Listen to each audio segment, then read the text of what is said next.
पहले तो सांस ले लो। देखो, मैं ये चीज़ शेयर कर रहा हूँ क्योंकि इस सर से मैं अभी 4 फैक्टर्स निकालूंगा, जो 4 सेक्शन जो किसी भी इक्वेशन को सॉल्व करने के लिए काम आएंगे। देखो, एक हो गया पैटर्न। पैटर्न मतलब कि जैसे मान के चलो कि कोई बॉक्स है इलेक्ट्रिसिटी का, उसमें बिजली जा रही है। एक जगह जब हम एक क्लोज सिस्टम का खटका लगाते हैं तो जैसे बिजली वालों को होता है ना कि वो बल्ब जल जाता है, उससे पता चल जाता है ये बोर्ड जो है शॉर्ट है, शॉर्ट बोर्ड है। ठीक है, मतलब शॉर्टिंग वाला बोर्ड है जो शॉर्ट सर्किट कर देगा। और दूसरे में लगाती ही एकदम ब्लास्ट हो जाएगा, एमसील कट आउट मार जाएगी। तो this is the pattern because अभी हमें उसके पीछे का इंजन नहीं पता कि पीछे क्या है, पर पीछे एक फाइनाइट सॉल्यूशन है। फाइनाइट सॉल्यूशन मतलब फाइनाइट प्रॉब्लम है। फाइनाइट प्रॉब्लम क्या है? अगर हमने पीछे की वायरिंग देख ली, जैसे कि उन्होंने ऐसा लगाया कि जैसे ही खटका लगाया तो दोनों टर्मिनल ने बल्ब को एक क्लोज सर्किट में ला दिया और बिजली जो उसमें पासिंग हो रही थी वो उसमें फ्लो कर दी, न्यूट्रल भी और पासिंग भी, तो बल्ब जल गया। बट जब हम एक नॉर्मल बोर्ड में लगाएंगे तो वो जैसे ही ब्लास्ट कर देगा सर्किट। क्यों? क्योंकि करंट को कोई न्यूट्रल पाथवे नहीं मिला जाने का, इसलिए। तो पीछे के हमने वायरिंग का अनुमान लगा लिया। ये तो हो गया पैटर्न सॉल्विंग। बट जब हम इक्वेशन सॉल्विंग की बात करूँगा तो इक्वेशन सॉल्विंग में ये 4 फैक्टर काम करेंगे जो मैं बता रहा हूँ। फॉर्म्स अलग है, यही 4 फैक्टर क्या बोलते हैं उसमें भी काम करते हैं, पैटर्न में भी। जब हम किसी पैटर्न को फाइंड करते हैं या जी हम पैटर्न को फाइंड करते हैं, पर इक्वेशन को हम सॉल्व करके एक फाइनाइट आंसर तक, एक फाइनाइट फॉर्मूला तक, एक फाइनाइट मेथड तक मेक करते हैं। फाइंड करने में सॉल्यूशन उसके अंदर तुपका हुआ है, यहाँ हम सॉल्यूशन मेक करते हैं, हम यहाँ चीज़ें क्रिएट करते हैं इक्वेशंस पे। Equation of Srinivasa Ramanujan, the famous equation that is solve के 4 मेथड लगेंगे, जिसमें मैंने कहा कि 1/π/2√2 9801 सिग्मा इन्फिनाइट के इक्वल टू 0। मुझे नहीं पता सिग्मा क्या है, मुझे नहीं पता ये क्या है, बट मेरे को इनकी मीनिंग पता, मतलब क्या है। 4 के फैक्टोरियल 11 से 3 + 26 390 के 396 4 के। ठीक है, वैसे मुझे पता तो सब कुछ है, बट अभी मैं मान के चलो नहीं पता, तो मैं अब एक मैथमेटिक्स का दिमाग बताऊँगा कैसे चलता है। मैंने इस पूरी इक्वेशन को देखा, मुझे हार्ड लगी।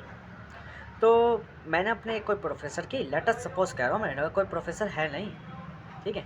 मैंने अपने प्रोफेसर से कहा कि प्रोफेसर ये इक्वेशन है रामानुजन की, कृपया मुझे आप ये मत बताइए कि इसका सॉल्यूशन क्या है। क्या हो सकता है कि आप सॉल्व नहीं कर पाए, हो सकता है मैं भी सॉल्व ना कर पाऊँ, बट आप मुझे बस इतना बता दीजिए ये अंडर रूट में वैल्यू क्या होती है, अंडर रूट किसको रिप्रेजेंट करता है। तो सर जी ने बताया, देखो पाई जो रिप्रेजेंट करता है वो एक फाइनाइट वैल्यू, इन्फिनाइट वैल्यू को रिप्रेजेंट करता है 3.1421 के।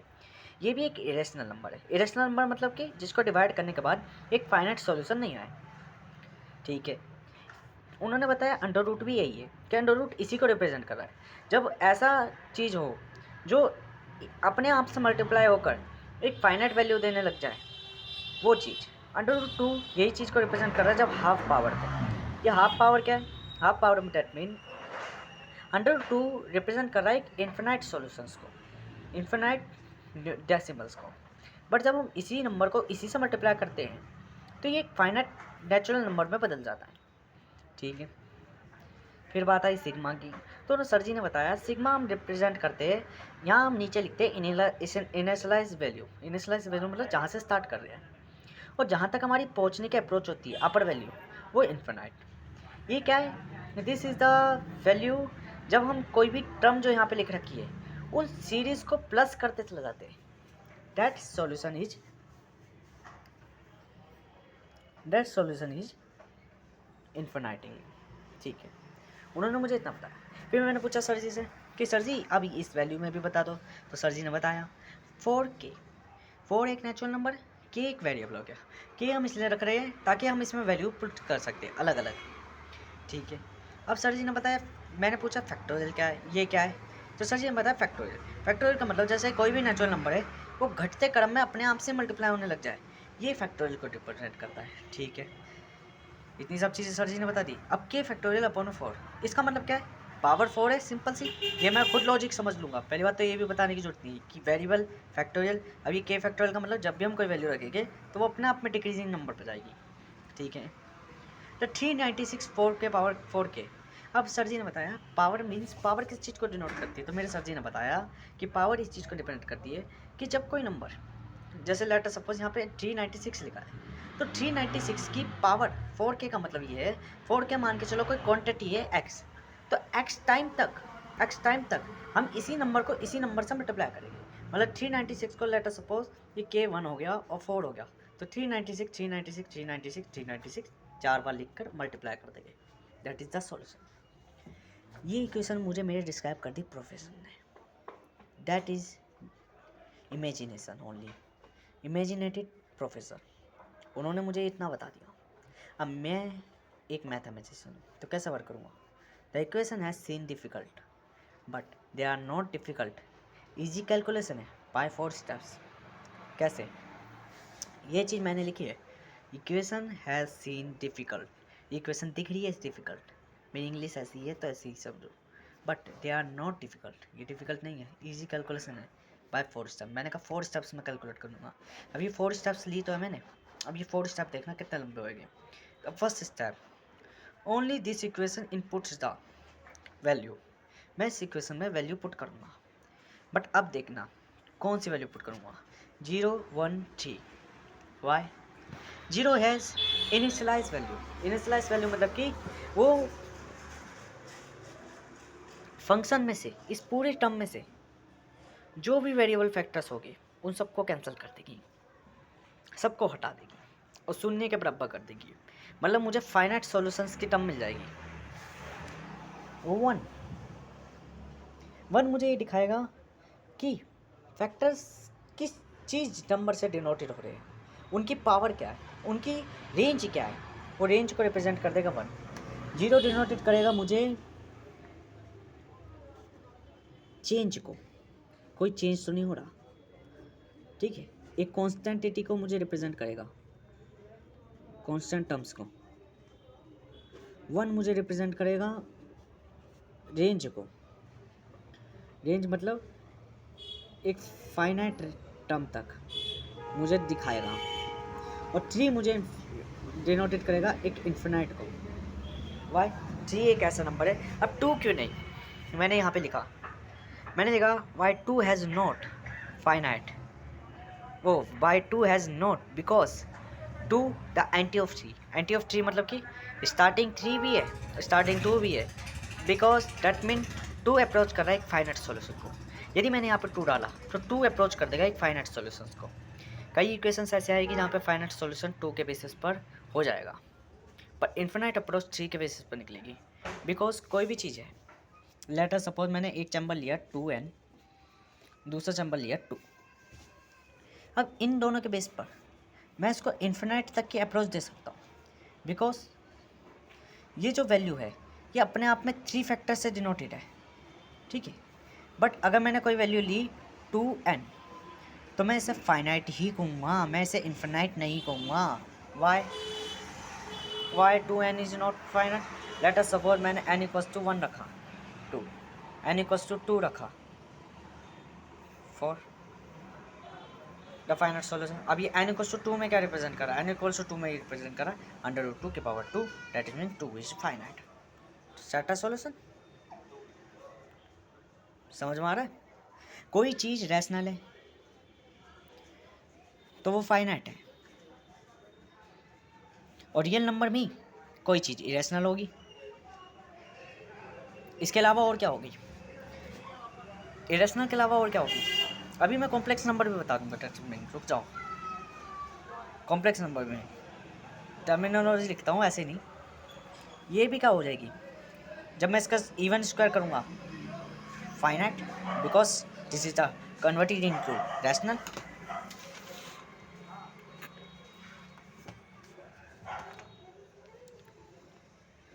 पाई square B, pi square B, हाँ जी पाई स्क्वायर बी हो सकता है इरेशनल हो, ई स्क्वायर भी हो सकता है इरेशनल हो। तो पता है मैं यहाँ पे क्या करूँगा, मैं यहाँ पे एक फैक्टर बिलोंग कर दूँगा। मैं एक फैक्टर क्या बिलोंग कर दूँगा, जब मैं कोई पाई ले रहा हूँ मैं इस पाई को ही एक कांस्टेंट टर्म मान लूँगा। जब मैं एक पाई को कांस्टेंट टर्म मान रहा हूँ, दैट मीन इस पाई को कांस्टेंट टर्म मान रहा हूँ, तो मैं यहाँ पे एक चीज़ सेट कर दूँगा, power is 2, that mean even, मतलब कि फाइनाइट।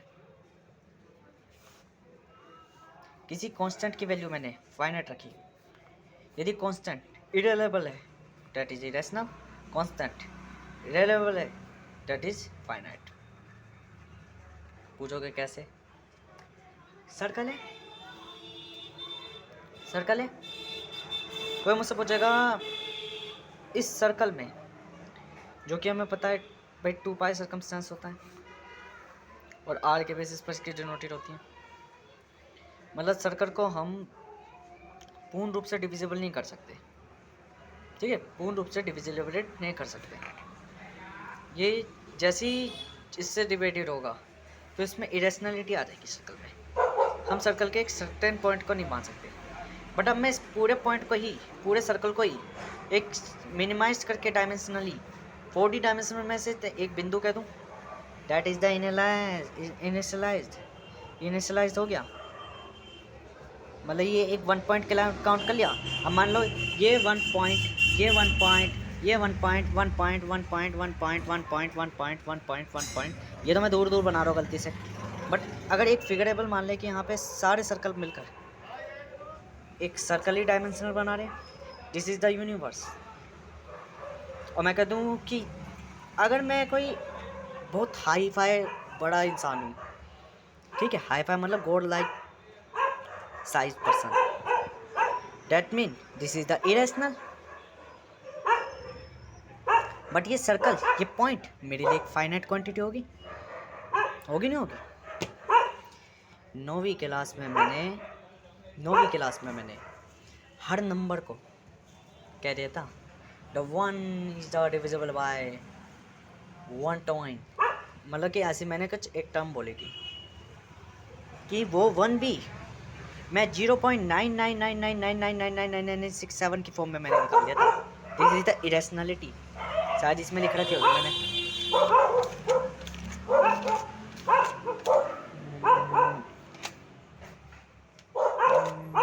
कहाँ गई?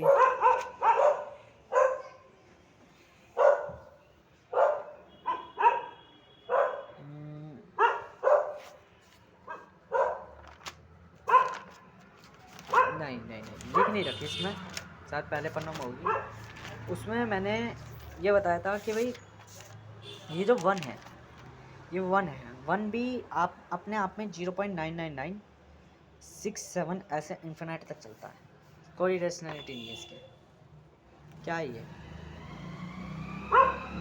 इरेशनल नंबर है एक, इरेशनल किसको डिनोटेट कर रहा है? 1 को डिनोटेट कर रहा है। 1 इज द 1, ये 1 है, ये 1 है। डिफाइन करा था मैंने इसे कैलकुलेशंस की फॉर्म में, मैथमेटिकली 9th क्लास में जब मैं था, मतलब कि 14-15 साल का जब बच्चा था मैं।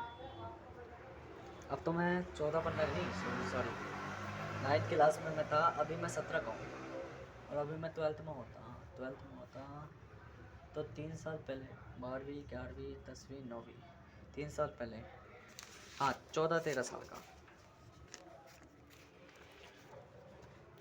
ये देखो, ये प्रूफ कर दी, this is a mathematical statement. कैसे कि भाई ये भी एक तरीके का सर्कल होता है इन्फिनाइट वैल्यूज में, इनिशियलाइज्ड में मैंने इसे इनिशियलाइज कर दिया 1 पे, दिस इज़ द कॉन्स्टेंटिटी, ठीक है। ये हो गया 2 इज इवन, ये तो मैंने ये डिस्क्राइब कर दिया। मैं मेन बात कर रहा हूँ इसी फंक्शन की, मैं आगे समझाता हूँ।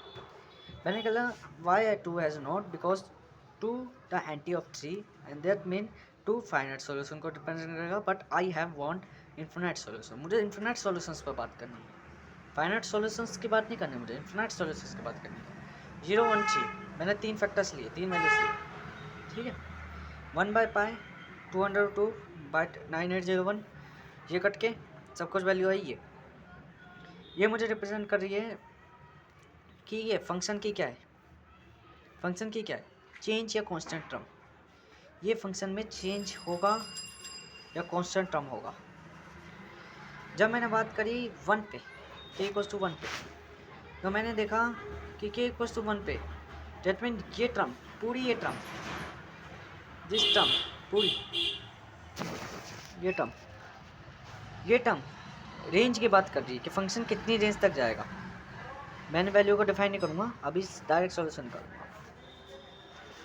बात आई ये टर्म, ये टर्म मुझे बता रही है कि इन्फिनाइट सॉल्यूशन कितनी अप्रोच तक जा सकता है, इसकी इन्फिनाइट वैल्यू क्या होगी। Second step, understand to behaviour this equation. You can see that 200/29801. This is the half term factor constant. The half term factor constant that means ये पार्ट 1 क्लियर कर दिया। पार्ट 1 क्या कर क्लियर कर दिया इसने, ये पार्ट 1 क्लियर कर दिया का मतलब क्या है, हाफ टर्म फैक्टर का मतलब ये है, ये पार्ट 1 मैंने क्लियर कर दिया। इसका मतलब कि इसे पार्ट 1 में डिवाइड कर दिया। ये पार्ट 1 हाफ टर्म फैक्टर क्यों का है, हाफ टर्म फैक्टर इसलिए का है क्योंकि ये फैक्टर जो है ये जरूरी नहीं कि 3.14 लाने में योगदान कर रहा हूँ। ये फैक्टर हो सकता है कि जो सीरीज़ ऑफ टर्म हो उसमें से कुछ डिविजिबिलिटी में लाकर, डिविजिबिलिटी मतलब सेकंड डायमेंशन में लाकर हो सकता है फर्स्ट डायमेंशन की रेंज बढ़ाई हो, रेंज इंक्रीज करी हो, तो सेकंड डायमेंशन ही उससे क्या करेगा, बैलेंस करेगा। ये रहा बैलेंस पॉइंट। और ये जो रेंज निकाली है इसकी फॉर्म में ये सीरीज़ में करी है, ये सीरीज़ में कोई है। और ये जो सेकंड डायमेंशन है दैट मीन ये सेकंड डायमेंशन आपका ट्रूली कांस्टेंट टर्म में आ गया, but they are not constant term, this is a part 1 only. Part 2 मैंने कहा सीरीज़ की बात हो रही है यहाँ पे। Every rational number can approach to infinite but they get loopholes, उसमें लूप होल्स होते हैं। The holes are finite, that mean just equation are equivalent. कहने का मतलब मैं कह रहा हूँ यहाँ पे हर इक्वेशन इरेशनल नंबर अप्रोच करता है इन्फिनाइट को। तो ये जब इन्फिनाइट को लूप दे रही है दैट मीन ये सीरीज़ यहाँ पे रिप्रेजेंट कर रही है कि सीरीज़ तो चल रही है प्लस की फॉर्म में, ठीक है, बट ये लूप कहीं ना कहीं रिपीटिंग हो रहा होगा। मैं उस रिपीटिंग होल को एक सर्टन पॉइंट मान लूँगा, सर्टन पी पॉइंट मान लिया। वो पी पॉइंट ही मुझे उसकी एग्जैक्ट वैल्यू देगा n+1 की टर्म में, n+1 की टर्म में। अब ये n+1 और के पावर n क्या है, n मान के चलो कोई टर्म है इन्फिनिटी की, इन्फिनिटी पे जाके, इन्फिनिटी मतलब कि जो चीज़ हमें नहीं पता। 10th क्लास में मैंने अपने दोस्तों को कही थी कि इन्फिनाइट मीन्स मान लो 5 किलोमीटर बाद एक खंबा है, वो आपको दिख रहा है, ठीक है, तो आपने कहा दिस इज़ द फाइनाइट कि 5 किलोमीटर उसकी दूरी है। फिर मैंने कहा वही खंबा मैंने उठाकर 10 किलोमीटर दूर रख दिया। मैं ऐसी बात करता हूँ, ये लॉजिकल उस टाइम पे, ठीक है, 10 किलोमीटर दूर रख दिया मैं, और तो आपकी आंखों की रेंज है 5 किलोमीटर। मैंने कहा खंबा कितनी दूर रखा है, आपने कहा पता नहीं, मतलब कि इन्फिनाइट में रखा है। That is a loop hole. बाकी वो 10th क्लास के बच्चों ने फिर मुझे क्या बोलते, पागल पागल पागल कह के चिढ़ाने लग गए थे, but it is a real calculations. Certain P points पे मैंने ये बात करी n+1, तो n+1 का मतलब क्या है, कोई टर्म निकली मैं उसमें 1 प्लस करूँगा, बिकॉज 1 प्लस करूँगा, ये इन्फिनाइट टर्म है, ठीक है, इन्फिनाइट टर्म पे मुझे पी पॉइंट पाया, P point have infinite term, तो मैं उसे +1 करके फाइनाइट कर दूँगा। क्यों, उसके लूप होल्स में क्लियर कर दूँगा, लूप होल क्या कर दूँगा, डिस्ट्रॉयड। जब मैं लूप होल डिस्ट्रॉय कर दूँगा दैट मीन मैं उसमें 1 प्लस करके फिर n फैक्टर या n की पावर क्यों लगा रहा हूँ, तो n पावर ये डिनोटेट करेगी कि अगर वो इन्फिनाइट को अप्रोच करता है तो उसे फाइनाइट नंबर में डेसिमल से आगे आना होगा।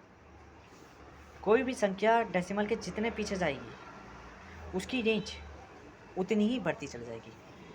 मान के चलो कोई डेसिमल 5 संख्या का है, यह है बैलेंस पॉइंट डेसिमल्स की, ठीक है, यह है डेसिमल पॉइंट, ठीक है। कोई संख्या 5 तक की है तो उसकी पावर भी इतनी होनी चाहिए कि वो उसे 5 टन तक ले जाए। लेट अस सपोज यहाँ 2 है, कोई भी एनी नंबर मान लो 2, ये 2 क्या है, मान लो 2 एक क्या है, 2 एक आइडेंटिकल नंबर है। आइडेंटिकल मतलब किस चीज़ की सीरीज़ चल रही है, आइडेंटिकल सीरीज़ है, ये सीरीज़ नंबर है। आइडेंटिकल सीरीज़ नंबर मतलब कि किस चीज़ की सीरीज़ चल रही है। तो 5 मतलब 2 में 5 डेसिमल्स पीछे जा रहे हैं, ठीक है। तो 2.11111 ऐसे 5 हम पीछे गए। तो मैं कह सकता हूँ भाई 10,000 से मल्टीप्लाई कर दो, आपकी ये 5 आपकी आगे आ लेगी। मैंने कहा अगर मैं 10,000 से मल्टीप्लाई करूँगा तो ये 10,000 का वेटेज कहाँ से लाऊंगा, क्या सही है। मैंने कहा इसी की पावर चढ़ाओ 5, जब इसकी पावर 5 चढ़ाऊँगा डेट मीन ये नंबर इरेशनल में तो आएगा, पर उसको मैं नेगलेक्ट कर सकता हूँ 1 के बेसिस पर। क्यों? इरेशनल में जब हम बात करते हैं, जैसे मान के चलो 1 का स्क्वायर, 1 का स्क्वायर क्यूब 4 5 6 7 8 1 रहता है। Why? Because 1 have not a justified irrational series. ना ही 1 ये रखता अपने अंदर कि जस्टिफाइड इरेशनल सीरीज, और वो जो उसकी सीरीज जो होती है, मतलब कि जो मैंने कह रहा हूँ ये 0.9999677 ये नेगलेटेड होती है। नेगलेटेड का मतलब है नेचर में कोई भी फिगर बन रही है वो अनसिमेट्रिकल बनती है, बट हमारी आँखें उसे सिमेट्रिकल ही देखती है, बिकॉज दिस इरेलेबल पॉइंट्स आर हिडन, और ये इसी एक लाइन को रिप्रेजेंट करते हैं। तो मान के चलो कोई फिगर ऐसे ऐसे ऐसे ऐसे ऐसे ऐसे करके ऐसे ऐसे करके ऐसे ऐसे ऐसे ऐसे ऐसे ऐसे ऐसे ऐसे ऐसे करके ऐसे बनती है, तो हमारा ब्रेन इसे पता है क्या समझेगा, और ब्रेन क्या नेचर भी ऐसे ही समझेगा, सीक्वेंशियल में इसे ये समझ लेगा this is a square term. क्या ये इस इरेलेबिलिटी में किसी ने फोकस दिया? रियल ऑब्जेक्ट ऐसी थी, रियल शार्पनेस ऐसी थी, रियल सेडनेस ऐसी थी,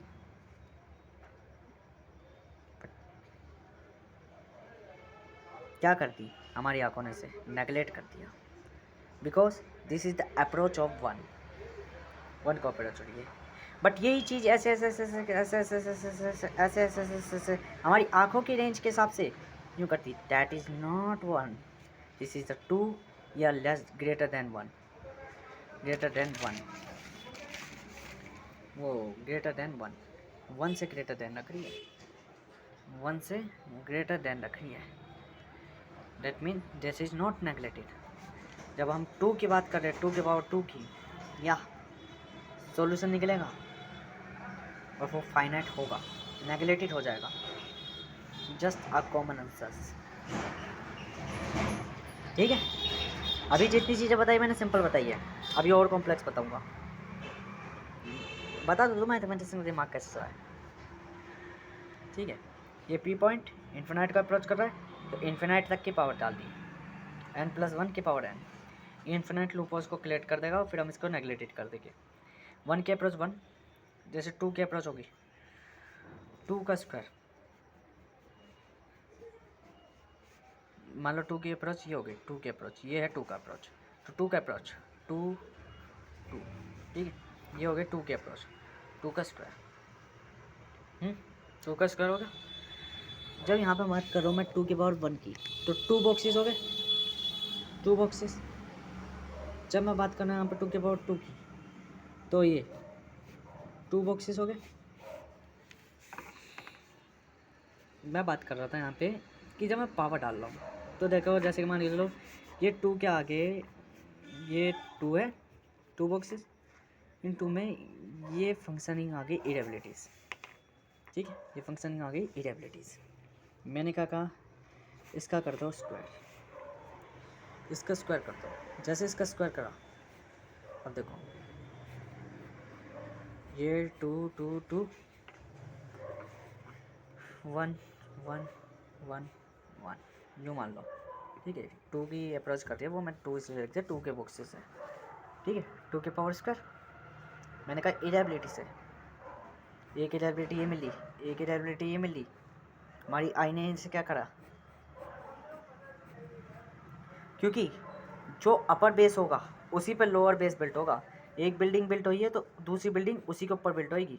डेट मीन ये है अपर इसके लिए और इसके लिए है लोअर। यहाँ इरेशनलिटी क्या होगी, मिक्स आउट होगी, मतलब कि इरेशनलिटी हम क्या कर सकते हैं, neglected. That is the equations of part 2। मैं अभी इसलिए दे रहा हूँ, मेरे फ़ोन की कैपेसिटी कम है।